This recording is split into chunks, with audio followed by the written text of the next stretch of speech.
Buset, gile. Keren banget nih sekarang foto udah bisa dibikin hidup. Ngapain sih kok? Gila. Ada deh. Nggak tahu, kok kepo. Ini loh Maggie, sekarang kan lagi banyak banget nih konten AI yang bikin foto tuh bisa saling gerak interaksi. Kayak gini, lihat deh nih. Bisa Iya, pelukan tuh gitu. bener-bener. Itu yang dari anjing terus bisa tiba-tiba dari durian bisa jadi anjing gitu kan biasanya. Iya. Dan wah gila sih, ini aneh ya bisa kayak gini ya sekarang ya. Zaman dulu sih waktu aku masih muda. Tua ya, udah tua. Enggak, sekarang juga masih muda dong. Pakai AI jadi muda, iya kan? Pakai AI jadi muda. Itu juga AI semuanya. Iya, nah suatu saat nanti akan ada nggak ya AI yang bisa analisa market saham? Nah, kayak buat pertanyaan Ko Daniel nih kita tanya langsung aja nih. Temen Iya. aku mau dateng dan dia tuh emang paham banget deh di dunia per AI-an dan dia juga suka nih bahas saham dan ya relate lah dengan AI gitu. Langsung aja deh kita panggil Giovanni. Yeay! Halo. Welcome Halo. Gio. Iya. Ini- Silakan. silakan. Soalnya kita berdua angle-nya kiri. Iya. Mohon maaf. Aku dari mana aja ganteng aku mah. Iya, wes. Iya, ini pasti berkat AI ya. Waduh, Berkat asli, AI. asli. Dia ternyata udah bisa implementasikan langsung. Nah, Ko Daniel kenalin ini tuh temen aku saat kuliah. Jadi menurut aku ya dia nih the most productive person. Waduh, enggak lah. Wah, Karena gila, keren, tahu keren, nggak keren, dia keren. tuh pertama ya, dia udah kerja di Big Four. Terus dia tuh punya usaha juga namanya dia punya usaha laundry namanya @allwash.id. Jangan lupa di follow ya. Yang mau laundry silahkan. Oke, Nah siap. terus dia juga sering post kayak olahraga gitu. Content creator gitu ya. Konten kreator juga. Wah gila, keren Jadi banget. malu. Ini Coba baru itu. namanya anak bangsa ya. Betul, coba Keren itu banget, keren dibelah banget. di gimana tuh, dibelah-belah ininya badannya. Kayak gitu dong. Oke. Oh ya anyway, nah Gio lu kan ini terkenal banget ya di media sosial sebagai seorang yang menekuni bidang AI dan Web3 ya. Nah apa sih yang sebenarnya memotivasi lu buat kayak mulai mendalami AI dan Web3? Ya jadi sebenarnya mungkin story-nya itu dulu gue masuk ke Web3 dulu, baru habis itu ke AI ya. Jadi it all started karena gue sendiri suka the idea of kita bisa make money with money gitu. Oke. Jadi dalam dunia finance, dalam dunia investment itu kan kita kan make money with money kan. Sehingga itu memang idenya sangat menarik bagi gue dulu pas masih SMP kayak gitu. Jadinya akhirnya gue coba mendalami dunia investasi kayak Iya. gitu. Nah di dalam dunia investasi kan instrumennya banyak banget gitu kan. Nah dulu inget banget pertama kali tahun 2017 itu hal pertama yang gue lakuin setelah punya KTP itu gue bikin akun sekuritas, bukannya bikin SIM atau apa, emang bikin akun sekuritas kayak gitu. Sukor Dan nggak tahu emang udah ada ya Pak? Nyelip, mohon maaf. boleh buka di Sukor juga. Nah jadi memang udah I've been always been a finance guy gitu, jadi memang suka. Nah pas zaman itu memang 2017 gue ingat banget kripto itu lagi naik-naiknya gitu. Mungkin di SMA kan gue dulu masih SMA ya. Jadi mungkin pas SMA tuh mungkin 1-2 orang doang yang tahu itu kripto apa. Sehingga pas gue discover hal itu karena gue mungkin banyak nonton YouTube atau apa belajar tentang investment, ya gue ngerasa kayak wah ini keren banget nih gue ngerti kayak gini-ginian gitu kan. Tapi don't get me wrong, dari awal itu gue nggak tahu sama sekali sebenarnya teknologinya tuh apa. Gue cuma tahu oke, kalau gue beli ini besok cuan kayak gitu. Oh, Nah, oke. idenya awalnya dari situ aja sehingga akhirnya gue nyemplung lah di tertarik sama dunia kripto dan Web3 gitu ya. Nah, cuman justru belajarnya itu pas udah nyangkut. Sama lagi kebanyakan orang ya. Iya. Kalau misalnya udah nyangkut itu kan baru belajar gitu. Iya, Jadi pas Sama gue kayak Maggie. Iya Iya. kayak semua orang yang nonton juga gue juga gitu kan. Jadi emang I learn it the hard way. Jadi akhirnya tahun 2018 pas lagi nyangkut-nyangkutnya itu gue coba untuk belajar lebih dalam gitu. Nah, setelah gue belajar lebih dalam, di sinilah akhirnya benar-benar bikin gue kehook banget sama Web3 ini gitu. Atau mungkin lebih spesifiknya itu adalah kripto. Iya. Nah, kenapa? Karena menurut gue waktu itu pas gue tuh realize bahwa cryptocurrency, especially Bitcoin gitu ya, itu tuh bisa dibilang satu-satunya aset di dunia ini saat ini gitu ya. Yang mana lu bisa mendapatkan exposure ke seluruh dunia. Jadi marketnya itu global, super liquid dan terbuka 24/7 gitu. Jadi dan barrier to entry-nya tuh kecil banget gitu kan. Kalau kita mau membeli kripto atau kita mau invest di kripto itu sebenarnya gampang banget. Sekarang ya, kalau dulu sih itu susah banget gitu. Nah, karena kalau misalnya nih kita berandai-andai, kalau misalnya kita berinvestasi di produk-produk lain yang hubungannya sama satu negara doang kayak gitu. Saat negaranya kenapa-kenapa itu kan pasti ya aset kita itu ikut kenapa-kenapa juga gitu kan. Tapi saat kita investasi di kripto atau hal atau kripto baik itu Bitcoin atau yang lain-lain, itu tuh marketnya global, interconnected. Jadi cuan 10 rugi 10 USD orang luar itu kan gak ada rasanya, tapi buat kita orang Indonesia itu ada rasanya. Dan market is a zero sum game kan akhirnya. Jadi saat orang lain udahlah gue rugi cuma 10 USD doang, ruginya ditransfer ke orang-orang di negara ketiga yang cuan. Dan itu jadi kayak oke, idea ini akhirnya bikin gue this is where the big money will be made gitu in the future. Jadi akhirnya itu yang akhirnya bikin oke, gue harus dalami nih industri ini waktu itu gitu. Walaupun memang informasinya sangat terbatas. Teman ngobrol juga paling 1-2 orang doang kayak gitu pas masih SMA kan. Nah itulah kenapa akhirnya gue masuk ke Web3 ini. Abis itu gue juga discover NFT di tahun 2021. Justru konten pertama gue itu dulu tuh tentang NFT, bukan tentang kripto gitu di tahun 2021 Desember pas lagi hype-nya kayak gitu. Nah, abis itu fast forward, kenapa akhirnya AI juga nih kan? Kalau tiba-tiba ada Web3 AI ini orang nggak bisa fokus kali ini. Nah itu sebenarnya simpel karena gue juga ngelihat pas teknologi AI ini pertama kali keluar dengan munculnya ChatGPT gitu ya. Itu tuh dari sepanjang hidup gue itu satu-satunya teknologi yang saat launching itu benar-benar udah kasih direct impact langsung ke kehidupan kita gitu. Langsung kita bisa rasain manfaatnya, langsung kita bisa pakai alatnya gitu kan. Kalau misalnya contohnya ChatGPT, dan itu benar-benar mempengaruhi semua aspek dalam kehidupan gue. Misalnya mau kita kerja, mau kita kuliah. Ya sekarang siapa deh yang mungkin nggak usah naif kali ya, siapa yang nggak pernah pakai ChatGPT untuk pekerjaan atau membantu tugas-tugas sekolahnya gitu kan. Nah itu teknologi akhirnya bikin gue juga pikir oke, ini juga besar gitu. Dan ternyata setelah berjalannya waktu, dunia Web3 dan AI ini tuh sebenarnya intertwined. Tapi nanti mungkin kita bahas nantian kali ya. Gue kebanyakan ngomong. Gak apa-apa, lu ngomong terus juga gak apa-apa. Gue menyimak kerjaan nih. kita minimal ya. Minimal kerjaan kita. Nggak, soalnya ini seru banget kan. Maggie sama lu kan backgroundnya finance juga gitu ya di awal ya. Habis itu sekarang kalau berkembang di AI berarti lu itu berhasil menggabungkan algoritma gitu ya. Pemrograman untuk menggabungkan finance dan juga AI gitu. Nah ini belajarnya berapa lama sih sebenarnya dari finance dan juga belajar AI-nya gitu? Oh iya. Jadi sebenarnya kalau gue pribadi ya, gue memang bukan a tech guy gitu. Jadi bukan orang yang mungkin bikin AI, habis itu bikin model, habis itu gue aplikasikan kayak gitu. Tapi memang mungkin bisa dibilang gue entusias gitu ya. Jadi emang kalau finance itu kan dari dulu tuh memang udah finance guy gitu tadi gue bilang gitu. Jadi bahkan dulu pas kuliah gue pernah kirim ini cover letter ke sini. Serius? Dulu pas kita cold email ke semuanya gitu kan. Gue emang punya pengen belajar di market gitu dulu, punya aspirasi kayak kayaknya gitu. Kayaknya nyampe ke Cirikat. Dulu sih kayak Etsar ya, kita nggak tahu siapa ya. Jadi dulu gue pernah, terus gue juga magang di di market lah dulu juga pernah.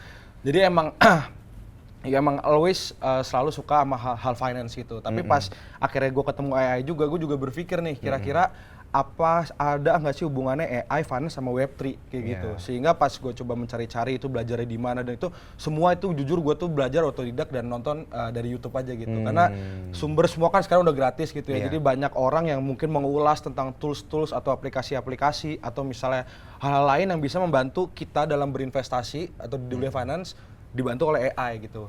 Itu jadi itu sih gue banyak belajar itu benar-benar dari YouTube dan juga dari teman-teman di komunitas kayak gitu. Jadi gue banyak belajar dan sharing sama mereka sih kayak gitu. Ini berarti belajarnya otodidak dan karena emang juga industri AI-nya kan lagi naik banget ya kemarin.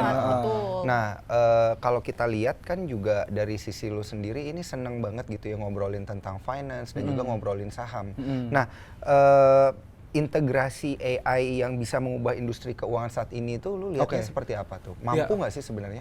Kalau menurut gue tuh sangat amat mampu gitu ya. Cuman memang mungkin bagi kebanyakan teman-teman yang nonton atau kita semua di sini, integrasi AI ke dalam dunia finance baik itu pasar modal atau pasar dan utang dan sejauh lain-lain mana gitu. Itu tuh mungkin memang saat ini yang kita rasakan langsung tuh belum banyak gitu ya. Dimana integrasinya itu memang kebanyakan yang saat ini itu di back end-nya dunia finance kayak gitu.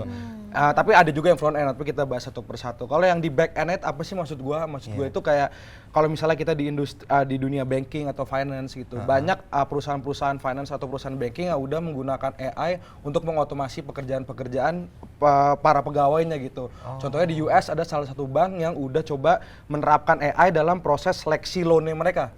Jadi nanti analisa loan itu bisa benar-benar lebih detail dan sesuai dengan karakteristik orangnya gitu. Jadi lebih bagus lah. Sorry. Silakan sambil minum. Minum. Ini punyanya Maggie nih, punya Maggie ketuker. Oke. Nah, Oke, jadi itu di sisi back end. Begitu juga mungkin dari sisi cyber security dan juga cyber security-nya gitu ya. Jadi dengan adanya AI yang bisa kerja 24/7, jadinya lebih aman kalau misalnya kita ada anomali atau apa tuh lebih mudah terdetek. Tapi itu yang nggak seru lah, itu boring stuff ya. Itu boring stuff ya. Cuman kalau misalnya yang lebih front end-nya lagi gitu yang benar-benar bisa kita rasain gitu. Kalau menurut gua dengan adanya AI itu pertama yang bakal paling seru itu adalah algorithmic trading. Mungkin kalau algorithmic trading itu teman-teman udah sering dengar, maksudnya trading pakai bot gitu. Orang ada buat trading plan, dibikin jadi kode lalu diimplementasikan gitu. Cuman what if kalian bayangkan kalau algorithmic trading tersebut bersifat dinamis. Dia bisa belajar keadaan market, dia bisa belajar historis, bahkan dia bisa memproyeksikan. Sehingga trade yang dibuat itu selalu dinamis sifatnya, sesuai dengan keadaan market atau aset yang dipakai kayak gitu.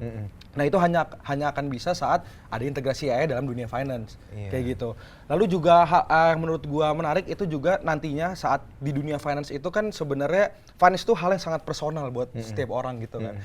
Sehingga dengan adanya AI itu diharapannya nanti bakal banyak perusahaan-perusahaan yang punya aplikasi yang menawarkan produk offeringnya yang benar-benar itu a personalized product offering gitu. Misalnya kayak kita punya asuransi. Asuransi itu kan kalau sekarang itu mungkin tipenya ya A, B, C kayak gitu ya, macam-macam. Nah, tapi nanti kalau lebih personalized, AI itu bisa belajar data kesehatan kita bahkan dari jam tangan kita gitu. Jadi kebetulan gue sempat punya pekerjaan gitu untuk ngeriset tentang dunia insurance teknologi, insurtech. Di situ emang end goal-nya dengan adanya AI dan teknologi adalah perusahaan-perusahaan asuransi ini bisa bikin produk asuransi yang tiap orang tuh preminya bisa beda-beda dan sesuai dengan data kesehatannya mereka gitu. Apa yang di cover, apa yang bayarannya berapa, itu semua benar-benar fully automated by AI. Jadi akhirnya orang-orang bisa lebih hopefully ya mungkin lebih percaya sama insurance kayak gitu sih. Itu sih yang kira-kira menurut gua sejauh mana. Dan yang terakhir, dulu pas zaman-zaman gue masih magang di market gitu ya, itu kan kalau kita nge-research itu males banget ya, sumpah jujur mohon maaf nih ya. Gitu kan kayak nyarinya tuh kayak gue nyari di mana kayak gitu kan, betul. Berita ini, tren ini nyari di mana. Sekarang itu ya AI itu udah bisa jadi second brand kita atau jadi research assistant kita gitu. Bahkan Bloomberg itu sendiri kan punya AI-nya sendiri. Sekarang baru launching kayak gitu. Yang mana kalian sebagai analis tuh bisa ketik aja kalian mau nyari apa, nanti datanya keluar. Kayak gitu. Jadi itu benar-benar akan mendisrupt pekerjaannya analis-analis juga pada akhirnya kalau memang mereka tidak bisa meleverage hal tersebut kayak gitu. Kira-kira itu sih. Sama AI iya, semua. benar. Benar. Oke, kan lu nih udah lumayan lama ya mendalami tentang AI. Menurut lu ada nggak sih kayak resiko nih yang bakal timbul dan mungkin udah muncul nih sekarang dari penerapan AI dan Web3 ini? Oke. Kalau misalnya resiko pasti ada ya, karena namanya semua teknologi baru itu kan pasti berkembang duluan, baru regulasi itu nyusul, selalu kayak gitu kan. Betul. Sehingga resiko itu akan selalu ada selama regulasinya memang belum mensupport hal tersebut. Nah, kalau dari penerapan, kita berbicara dari penerapan Web3 dulu itu sendiri ya, dalam dunia finance apalagi. Web3 itu kan gambaran besarnya itu adalah desentralisasi, di mana kita masing-masing itu tanggung jawab sama apa yang kita punya, baik itu uang, baik itu kepemilikan atau apapun itu. Nah, cuman masalahnya adalah, silakan. Aman. Cuman masalahnya adalah nggak semua orang itu bisa bertanggung jawab gitu. Orang itu kan mudah ditipu dan lain-lain. Sehingga resikonya adalah resiko keamanan. Saat orang itu nggak mengerti dunia Web3 itu secara menyeluruh, dia akan sangat mudah ditipu dan sangat mudah kehilangan asetnya dia gitu. Kalau misalnya memang dia nggak mengerti. Nah inilah kenapa regulasi itu harus comes dan edukasi juga harus comes in gitu. Supaya resiko-resiko itu bisa diminimalisir. Nah kalau next ya, kalau misalnya kita berbicara tentang AI dalam dunia finance, yang sekarang gue takutkan gitu ya, ini mungkin teman-teman bisa diskusi di kolom komen. Cuman gue kepikiran, manusia itu kan suka sesuatu yang gampang ya, itu udah sifat dasar manusia lah. Kalau bisa gampang kenapa kita cari yang susah gitu kan. Nanti once algorithmic trading yang tadi gue sampaikan itu udah benar-benar fully enhanced gitu, fully dipakai hampir mungkin most of market participants gitu kan. Pada akhirnya atau invisible hand itu akan tahu, oke, semua ini yang trading adalah algoritma yang mereka itu memerhatikan indikator A, B, C, D, E gitu kan. Gue cek aja kayak gitu, indikator-indikator ini kayak gitu kan. Jadi gue cek aja, jadi supaya indikator mereka semua buy, bareng-bareng baik gitu kan, tiba-tiba gue guyur kayak gitu. Nah itu adalah market volatility risk yang menurut gue akan terjadi, yang kalau misalnya dibiarkan seperti itu, endingnya adalah systemic risk yang juga berbahaya untuk kesehatan market secara keseluruhan. Kalau memang regulasinya itu nggak berjalan dengan baik. Jadi kira-kira sih itu penerapan risiko-risiko yang gue lihat at least saat ini gitu ya. Jadi intinya kayak algoritmanya si AI ini udah kebaca sama si big players itu, dia tahu kapan bakal buy atau sell, dimanfaatin akhirnya gitu. Jadi ya. lebih gampang kan ngegocek orang, lebih ngegocek bot daripada ngegocek orang. Kayak gitu. Ya, sebelum Kak Dani lanjut, aku ambil minum buat Gio dulu. Iya. Nah soalnya kan kalau gue denger itu emang udah ada beberapa sekuritas yang menggunakan algoritma katanya kan untuk melakukan buy, sell, dan lain sebagainya lah ya. Nah, tapi ngomong-ngomong tentang literasinya lebih dulu nih. Tadi kan lu ada bahas tentang edukasi di marketnya gimana. Nah, kalau lu lihat sendiri, literasi market kita di dalam negeri di era digital ini seperti apa nih yang udah mulai ramai dengan artificial intelligence? Ya, oke. Jadi sebenarnya kalau kita berbicara tentang hadirnya AI dalam industri keuangan di Indonesia itu sendiri gitu ya, kita berbicara tentang Indonesia. Memang secara indeks literasi keuangan Indonesia dan indeks inklusivitas keuangan Indonesia itu memang bukan yang terbaik bahkan di Asia Tenggara, kita bisa jujur gitu ya. Kemarin pas yang gua juga pekerjaan yang insurtech itu kan gue lihat indeks literasi dan itunya ya, indeks literasi dan inklusivitas keuangan Indonesia. Nah, tentunya akan menjadi tantangan tersendiri saat nanti ini hal baru ini, barang baru si AI ini benar-benar fully integrate ke dalam dunia finance kita gitu. Baik di pasar modal, di pasar utang dan lain-lain, semuanya benar-benar masuk. Maka ini akan menjadi tantangan tersendiri bagi pemerintah atau lembaga-lembaga edukasi untuk bisa bikin kurikulum atau penjelasan supaya orang-orang yang nonton gitu atau yang melihat atau membaca literasi tersebut bukan cuma bisa paham finance tapi bisa paham bagaimana meleverage adanya AI ini untuk finance mereka. Dan menurut gue itu memang itu adalah langkah jauh lah karena kita bisa bilang Indonesia itu yang invest di saham baru berapa persen sih gitu kan. Gak nyampe 20%, gak ada gitu. Apalagi invest di Web3 atau kripto kayak gitu. Nah, jadi itu masih kecil banget. Bahkan yang paham keuangan juga nggak sebanyak itu, setahu gue cuma sekitar 60%-an mungkin gitu. Dan dari 60% itu yang benar-benar pakai keuangan atau indeks inklusif ya, itu cuma sekitar 70%-an kayak gitu. Nah, jadi masih jauh banget kita dari kata Indonesia yang paham literasi finansial dan juga paham bagaimana AI bisa masuk kayak gitu. Jadi menurut gua juga ya itu yang menjadi PR kedepannya sih bagi semua lembaga edukasi ataupun misalnya pemerintah untuk bisa ngejelasin gimana caranya kita meleverage AI dalam kehidupan sehari-hari khususnya dalam pasar modal atau mengambil keputusan finansial. Bener juga nih, sambil minum nih udah diambilin minum sama Maggie. Soalnya makasih ya Mbak. Iya, sama-sama ya Pak. Soalnya kan kalau kita lihat itu emang yang lu bilang bener sih ya, indeks literasi inklusi aja sebenarnya masih agak kalah dari negara-negara tetangga. Apalagi ini udah di leverage sama AI pula gitu ya. Gimana nih cara literasinya supaya para investor ini juga bisa lebih paham. Nah, berkaitan dengan itu nih ya, Gio, boleh nggak sih dijelasin bagaimana sih sebenarnya Web3 ini dapat menciptakan peluang baru di pasar modal? Oke, jadi gue coba jelasin secara simpel ya. Jadi Web3 itu kan tadi seperti rumit nih kayaknya, rumit. Emang harus rumit, sebenarnya pusing. Kita tarik napas dulu ya. Oke, jadi Web3 itu kan ide utamanya adalah desentralisasi, sehingga kita sebagai seseorang gini ya dalam dunia finance at least ya, kita tuh nggak butuh intermediaries kayak gitu. Cuman itu kan sangat sulit untuk benar-benar bisa dijalankan. Kenapa? Karena intermediaries itu kan pasti mereka udah out player, incumbent player yang nggak mau digantiin gitu kan. Nah, sehingga sebenarnya secara ideal Web3 itu ada dua cara Web3 bisa mendisrupt pasar modal menurut gua, industri Web3 ini. Dua yang paling menarik, yang pertama itu decentralized finance, ya kan. Sekarang kalau kita misalnya mau ngutang, kita misalnya mau nabung, itu kita selalu butuh bank, ya kan. Kita mau kirim uang, kita selalu butuh bank. Nah, decentralized finance ini artinya saat semua kegiatan-kegiatan yang hubungannya sama bank, itu kita bisa lakuin tanpa adanya bank sama sekali. Gimana gitu? Kita mau kirim uang ke teman kita di Zimbabwe. Kalau pakai bank gimana? Gue bahkan nggak tahu caranya. Gue mau kirim 200 miliar, amin gitu ya, gue 200 miliar ya. Gue kirim 200 miliar ke teman gue yang ada di Zimbabwe. Gimana caranya? Nggak susah banget. Kalaupun bisa itu pasti lewat orang ketiga, nanti dipotong ini, waktunya lama gitu kan. Tapi kalau misalnya 2 miliar itu gue convert dalam bentuk Bitcoin, gue kirim sekarang 2 menit juga udah nyampe. Kayak gitu kan. Itu contohnya salah satunya decentralized finance. Atau misalnya gue mau lending nih.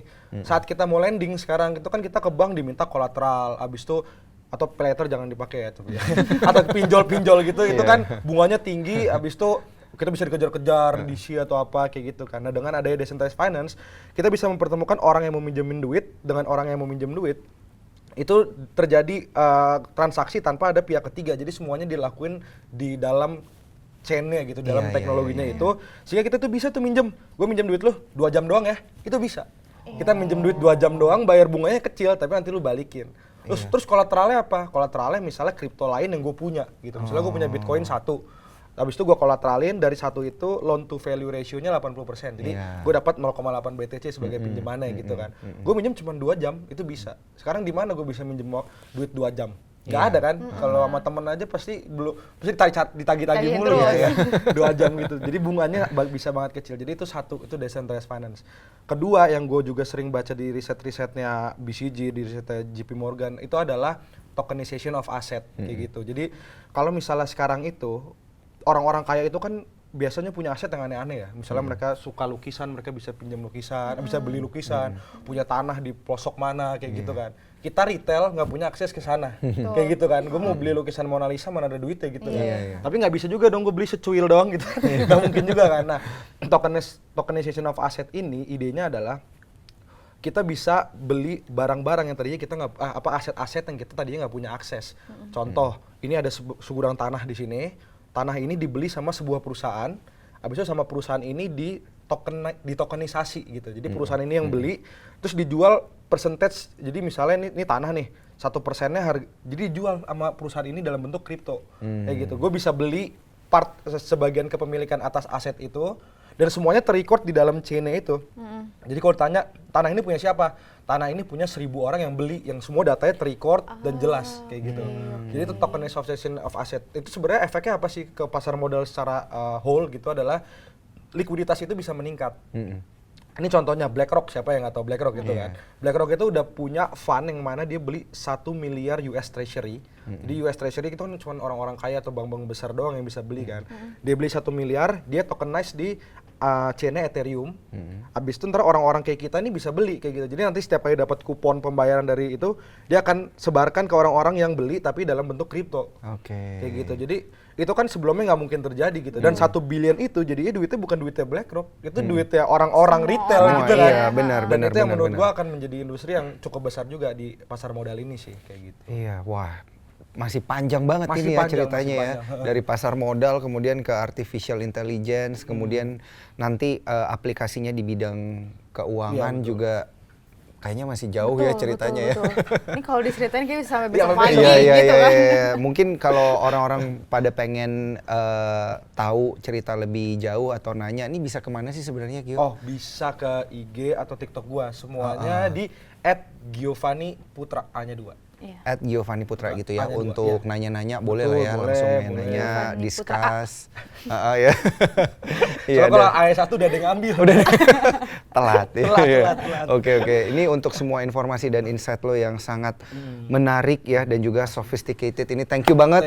Thank you banget ya udah mau diundang sama kita ya di Ngerumpi Saham bareng Sukor, karena pengetahuan dan juga berkaitan dengan artificial intelligence dan teknologi ini pasti banyak sekali yang membantu teman-teman cuan troopers kita itu ya memahami ke depannya dunia finance kita mau seperti apa kalau ada artificial intelligence. Nah, kalau cuan troopers juga punya pertanyaan ya, bisa komen di mana? Maggie? Di Instagram Sukor Sekuritas, dan tentunya kalau misalnya mau langsung private nih nanya ke Master Giovanni bisa ke Instagramnya @GiovanniPutra_A. Iya, Putra A, yang belum diambil ya. Aku juga mau ngucapin makasih buat cuan troopers yang udah setia ngikutin episode kita dari awal sampai akhir. Jangan lupa like dan share Ngerumpi Saham bareng Sukor ke teman-teman kamu ya. Sampai jumpa di episode selanjutnya. Bye. Bye-bye.